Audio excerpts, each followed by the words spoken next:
남이 별 생각 없이 툭 던진 한마디, 상대의 못마땅한 듯 찌푸린 표정, 희미하게 들리는 생활소음 등등, 이러한 걸 그냥 넘기지 못하고 신경을 쏟느라 에너지를 쓰는 바람에 정작 필요한 순간에는 100% 에너지를 쏟아붓지 못하는 사람들이 있습니다.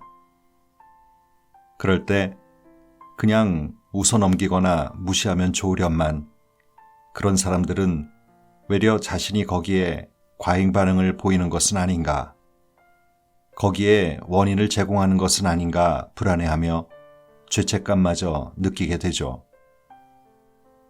타고난 촉수로 많은 것을 느끼느라 지쳐버린 사람들, 바로 HSP, High Sensitive Person, 즉 섬세한 사람들입니다.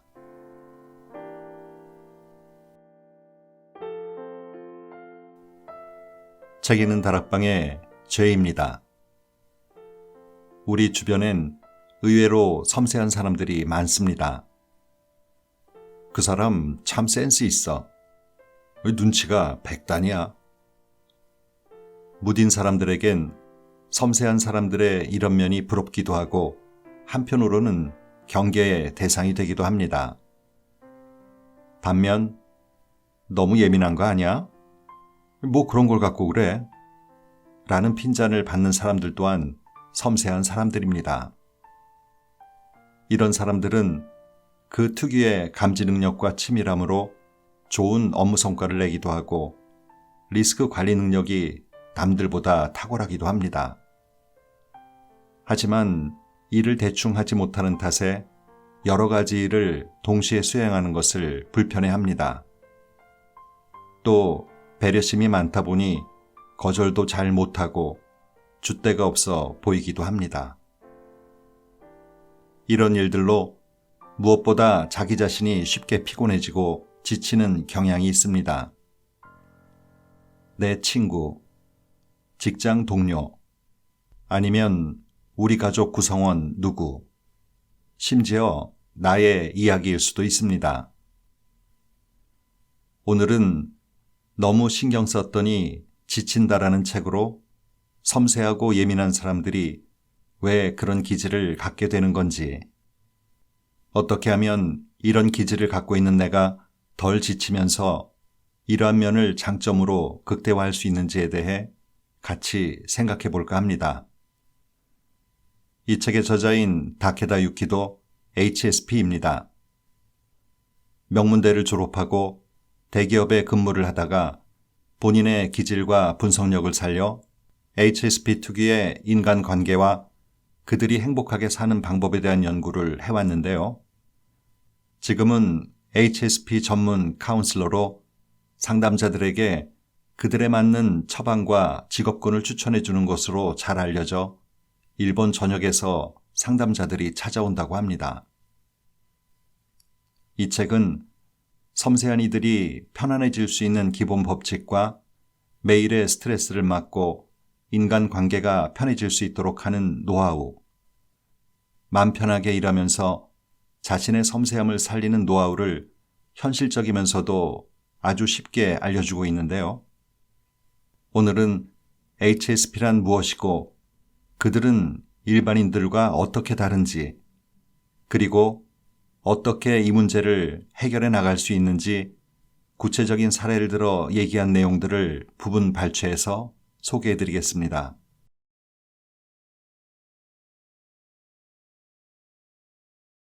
이런 당신은 섬세한 사람.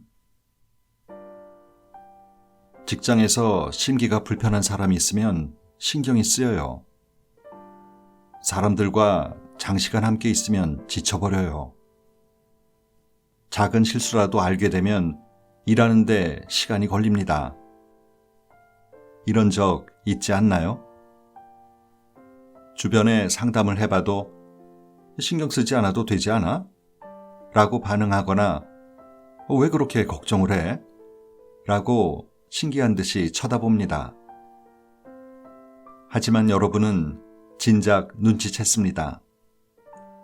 상대의 별거 아닌 몸짓과 표정에서, 떠도는 공기의 냄새에서, 에어컨에 들릴 듯 말 듯한 소리에서, 일의 개선점을 읊어대는 상사의 아무렇지도 않은 말투에서, 섬세한 이들은 상대의 감정과 그 자리의 분위기는 물론 빛과 소리까지 주변 사람이 알아차리지 못하는 작은 변화를 감지합니다. 하지만 이렇게 섬세한 사람의 잘 느끼는 성질은 오랫동안 너무 신경 쓴다, 너무 진지하다라며 개인의 성격 문제로 오해받아 왔습니다. 그런데 일레인 아론 박사가 이에 대해 조사하면서 5명 중에 1명꼴로 선천적으로 타고나기를 섬세한 사람이 존재한다는 사실이 밝혀졌습니다.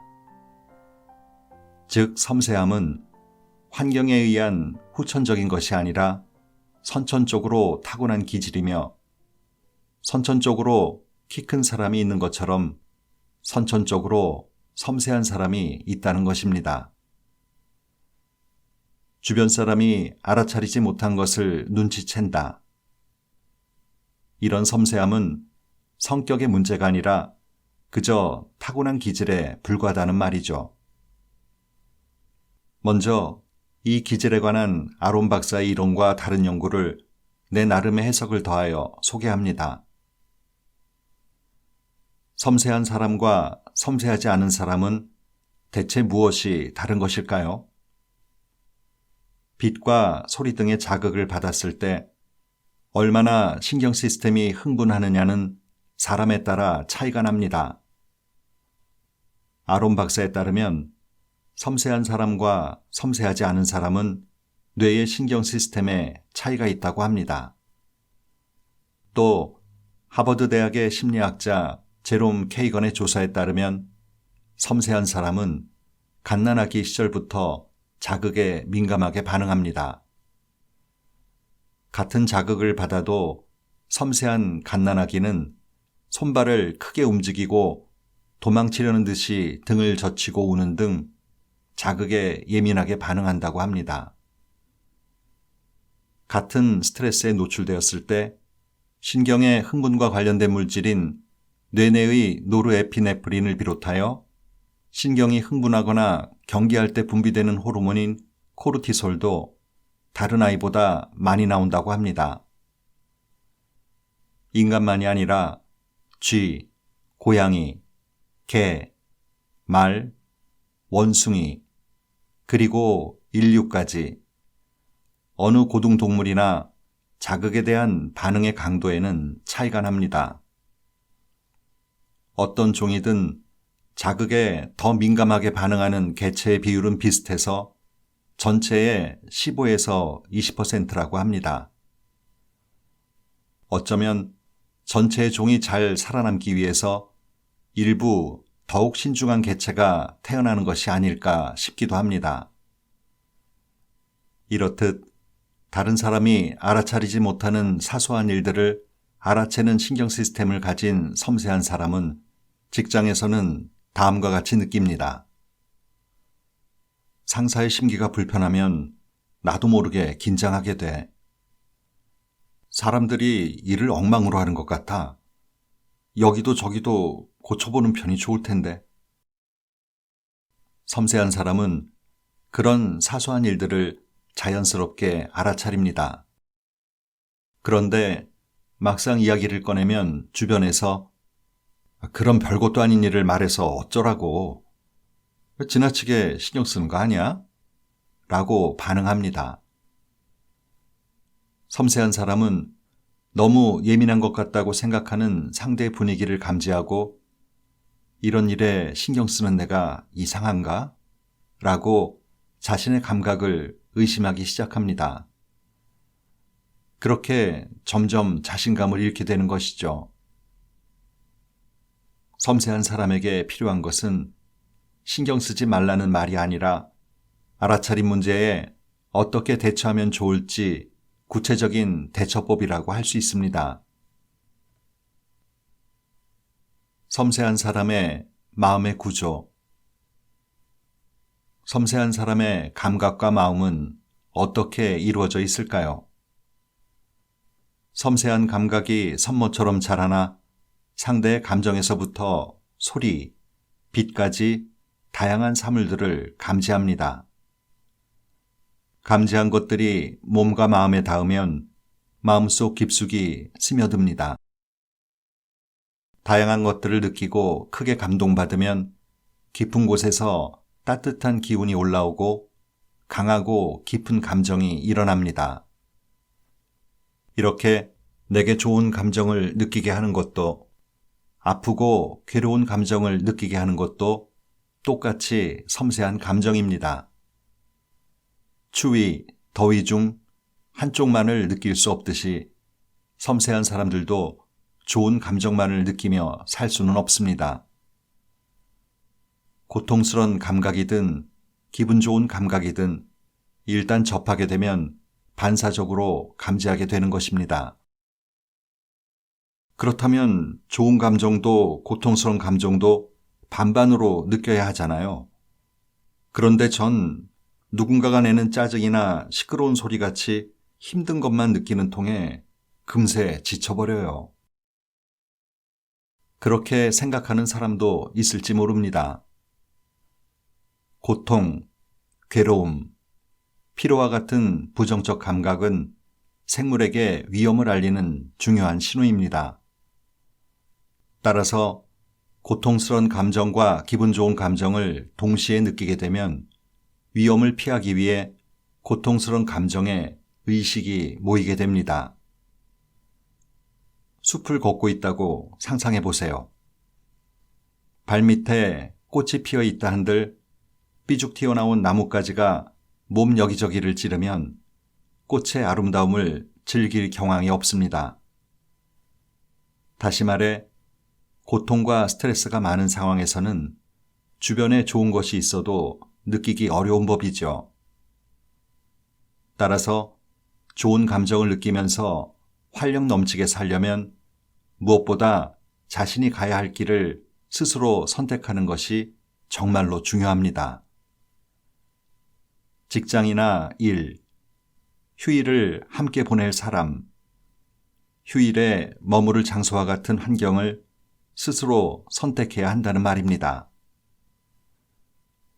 섬세한 이들에게는 무엇이 필요할까요? 고통과 스트레스를 견뎌내는 사람으로 태어나는 것? 아무렇지도 않은 척하는 것? 아닙니다. 섬세한 감각을 기준으로 자신에게 좋은 것, 나쁜 것을 구분하고 자신에게 맞는 인간관계와 직장 환경에서 지내는 것입니다. 난 이게 좋아. 이렇게 하고 싶어. 이러한 자신의 진심을 얼마나 소중히 하느냐가 섬세한 사람의 행복을 가르는 승부처인 셈입니다. 저마다 최적의 자극량이 있다. 다른 사람과 있으면 피곤해요. 많은 세심한 사람들이 이런 고민을 합니다. 여기에는 세심한 사람의 신경 시스템이 관계가 있습니다.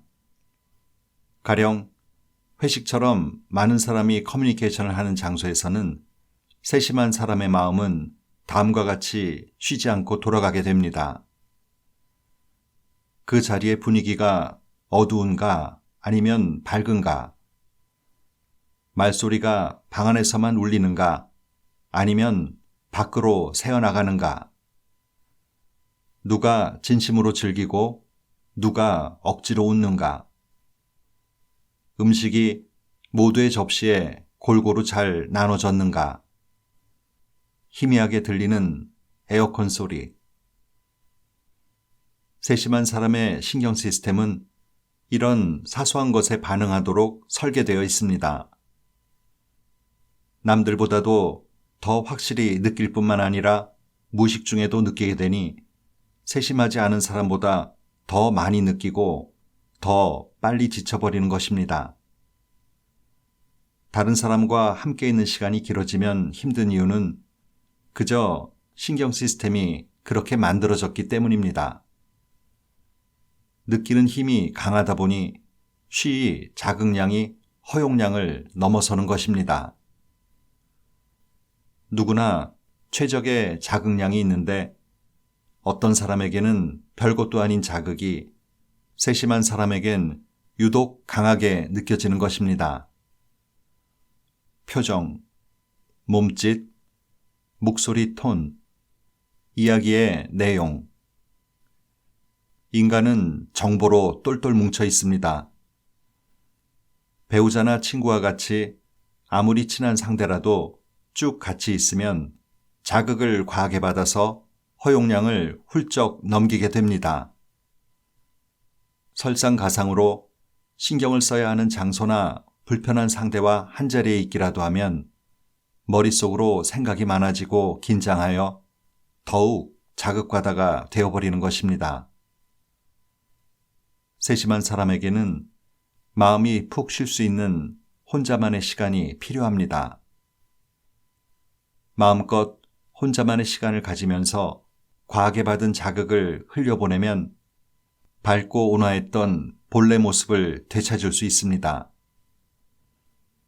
혼자만의 시간을 충분히 확보하여 새로운 자극을 즐길 만한 여유를 가져야 다른 사람과 함께 있고 싶고 누군가와 왁자지껄 떠들고 싶은 마음도 생기는 것입니다. 섬세한 사람은 있는 그대로의 모습으로 활력 있게 살 수 있다. 섬세한 사람에게는 다양한 고민이 있습니다. 그리고 그 고민에는 공통점이 있습니다. 상대의 감정이든 일의 개선점이든 알아차린 것에 반자동적으로 대응하고 줏대 없이 휘둘린다는 점입니다. 섬세한 사람이 활력이 넘치게 살기 위해서는 이 자동응답을 끊을 필요가 있습니다. 뭔가를 알아차려도 조금 참고 견디며 나는 어떻게 하고 싶은 걸까를 먼저 질문해보고 대응을 결정합니다. 그리고 대응을 한다면 어떤 방법으로 대응을 할 건지 스스로 선택해야 합니다. 제가 카운슬링을 하면서 느끼는 것인데 섬세한 사람은 대부분 매우 양심적입니다. 이들은 섬세한 감각으로 주변 사람의 감정이나 자리의 분위기, 세상에 돌아가는 사정을 감지합니다. 그래서 아주 자연스럽게 상대를 배려하고 세상의 룰을 지키려고 합니다. 그러나 느끼는 힘이 강하기 때문에 주변 사람의 바람과 이렇게 해야 한다는 세간의 목소리에 쉽게 영향을 받게 됩니다. 이야기를 들어줬으면 좋겠다는 상대의 기분을 바로 알아차리고 듣는 역할에 치중하거나 기술을 배웠으면 좋겠다는 부모의 희망에 따라 배운 기술로 직업을 선택하기도 합니다. 난 아티스트로 자유롭게 살고 싶어. 하지만 안정된 직장에 다니길 원하는 부모님 때문에 내 바람을 이룰 수가 없어. 라고 자신의 의지와 상대의 바람이 다르다고 확실하게 인식할 수 있으면 그래도 괜찮습니다. 그런데 부모의 생각이 어느새 자신의 생각에 반영되어 안정된 직업 외에는 다른 선택지가 떠오르지 않았어요. 라고 말하는 사람도 있습니다. 주변의 요구와 세간의 목소리에 쉬이 흔들리는 섬세한 사람이 활력 넘치게 살기 위해서는 무엇보다 나는 이렇게 하고 싶다라는 자신의 본심에 귀를 기울여야 합니다. 쉬고 싶으면 쉬어도 괜찮다. 섬세한 사람에게는 혼자만의 시간이 필요합니다. 하지만 가족과 사는 섬세한 사람들 중에는 사실은 혼자 쉬고 싶지만 혼자 방에 있으면 다들 걱정할 것 같아서 혼자 있지 못하겠어요. 남편이 내가 뭐 실수했나 라고 걱정할까봐 좀처럼 혼자만 있을 수가 없어요. 라고 말하는 사람도 있습니다. 그럴 때 저는 오늘은 일하느라 바빠서 지쳤으니까 방에서 좀 쉴게 라고 가볍게 이유를 대고 쉬라고 권합니다. 당신이 원인이 아니라 그저 단순히 피곤하다고 말해주라는 겁니다.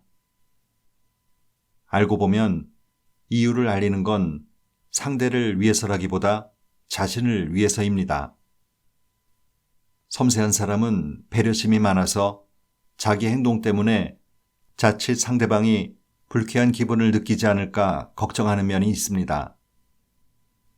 당신 탓이 아니야 라고 분명하게 말하면 걱정거리가 줄고 마음 편히 쉴 수 있습니다. 혼자서 쉬면 얼마 지나지 않아 기운을 되찾을 거야.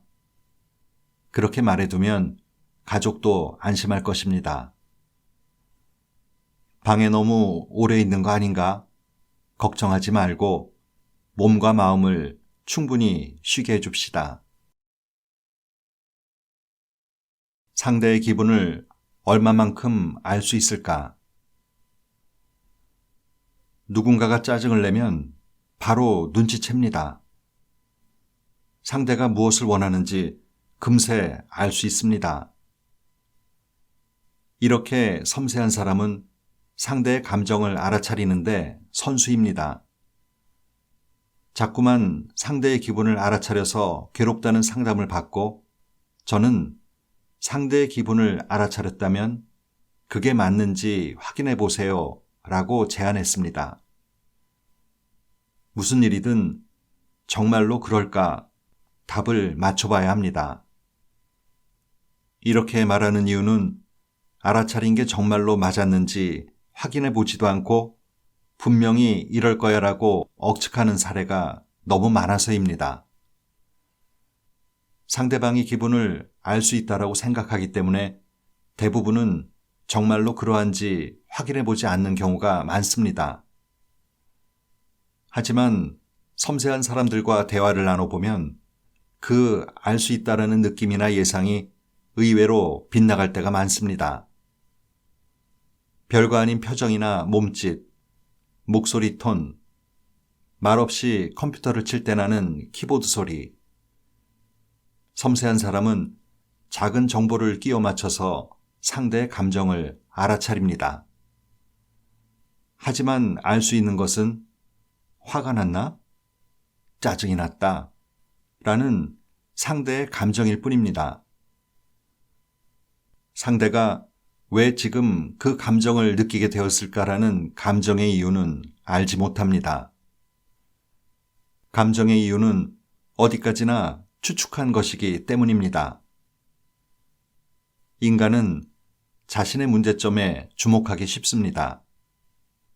가령 나는 일을 늦게 해 라고 생각하면 상사가 짜증이 났을 때 내가 일을 늦게 했기 때문이야 라고 생각합니다. 그런 부채감을 느끼면 상대가 화를 내거나 심기가 불편한 이유를 내 탓이다 라고 돌리게 됩니다. 자기 탓이 아닐 가능성이 높은데도 내 탓인가? 라고 고민한다면 그 시간이 너무 아깝습니다. 상대의 기분을 알아차렸다고 생각이 들더라도 그게 맞는지 꼭 확인하기 바랍니다. 마음의 깊이에는 개인차가 있다. 아무리 설명해도 내 말을 이해해주지 않아요. 말은 주고받지만 표면적으로만 받아들일 뿐 어딘가 어긋난 느낌이에요. 섬세한 사람에게 그런 얘기를 들을 때면 주변 사람과 마음의 깊이가 다르구나 라고 생각하게 됩니다. 섬세한 사람이 느끼는 답답함은 내 말이 전혀 통하지 않아서 생기는 위화감 같은 것입니다. 말이 통하지 않는다. 그런 느낌을 받는 이유는 말을 전하는 방법이 틀려서도 상대가 이해하려는 마음이 없어서도 아닙니다. 그저 마음의 깊이가 달라서인지도 모릅니다. 얼마나 깊게 생각하느냐, 상대의 마음을 얼마나 깊이 헤아릴 수 있느냐라는 마음의 깊이에는 개인차가 있다고 생각합니다. 세상에는 애초에 깊이 생각하지 않는 사람, 상대의 이야기를 깊게 듣는 감각이 없는 사람이 있습니다. 깊이가 없음은 우열이 아니라 키가 크고 작은 것과 마찬가지로 성질이라고 생각해 주기 바랍니다. 섬세한 사람은 상대적으로 속이 깊은 편입니다. 같은 깊이로 대화를 나눌 수 있는 사람이 없다는 것은 자기가 한 말이 그대로 받아들여지지 않는다는 뜻입니다. 참 씁쓸한 일이죠. 말이 통하지 않아서 고독하다고 느낀다면 자신과 같은 깊이를 가진 사람을 직접 찾아 나서기를 바랍니다. 여러분이 털어놓은 속 깊은 말을 있는 그대로 받아주는 사람, 여러분을 깊이 이해해주는 사람, 그런 사람과 만나보세요. 그렇게 진실한 교류를 하다 보면 마음이 관대해져서 깊이가 없는 사람들과도 어쩌면 따뜻한 교류를 할 수 있을지 모릅니다. 자신의 본심을 소중히 하면 점점 더 활력이 생겨난다. 섬세한 사람이 지금 그대로의 모습으로 활력 있게 살아가는 열쇠. 그것은 바로 자신의 본심인 이렇게 하고 싶다라는 바람을 무엇보다 소중히 여기는 것입니다. 산책하고 싶다, 푹 자고 싶다라는 개인적인 바람으로부터 그 사람 왠지 불편해, 오늘은 잔업을 하지 말고 퇴근하고 싶다라는 직장에서의 바람까지,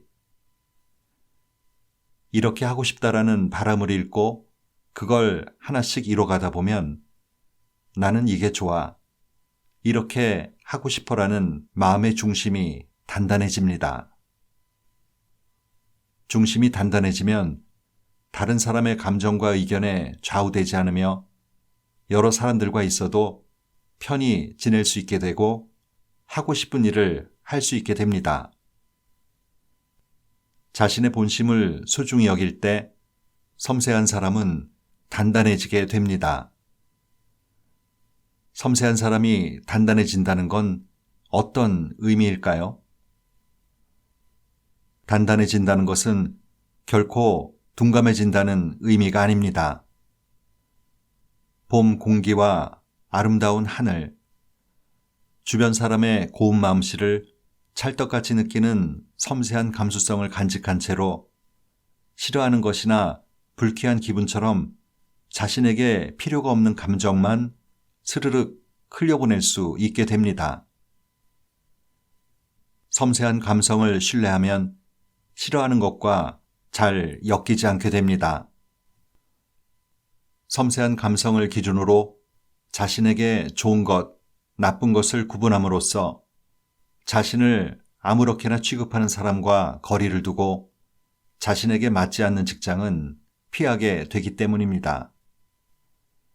물론 인생을 살면서 기분 나쁘고 불쾌한 것을 완전히 피하며 살 수는 없습니다.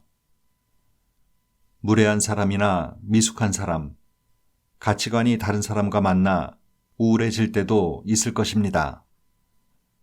하지만 설령 그런 날이 있더라도 마음의 회복이 몰라보게 빨라질 것입니다.